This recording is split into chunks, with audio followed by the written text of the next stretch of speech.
মানুষ কতটা নিচে নামলে সমস্ত কাজ করতে পারে, মানুষ কতটা নিকৃষ্ট হলে এই সমস্ত কাজ করতে পারে, মানুষ কতটা অমানবিক হইলে এই সমস্ত কাজ করতে পারে। বাংলাদেশ এটির বিচার হয় না, তো এটি তো বিচার হয় না বাংলাদেশ।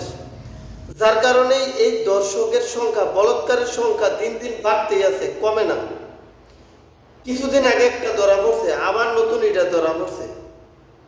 বাংলাদেশ পাগল রেহাই হয় না দর্শকের হাত থেকে, ছোট বাচ্চা রেহাই হয় না দর্শকের হাত থেকে। তারপরে মরা লাশ রক্ষা পায় না দর্শকের হাত থেকে।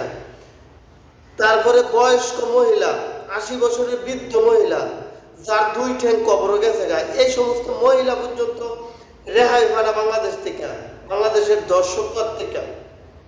কারণ বিচার হয় না, তো এটির তো বিচার হয় না।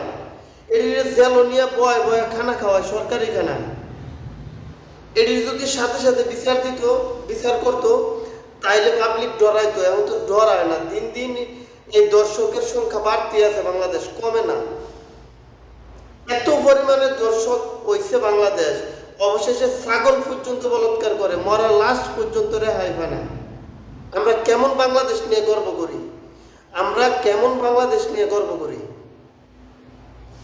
আমি জানি না ভবিষ্যতে আর কি আমরা দেখব, ভবিষ্যতে কি এমন দর্শন বা বলাৎকার দেখার অপেক্ষা আমরা করতেছি।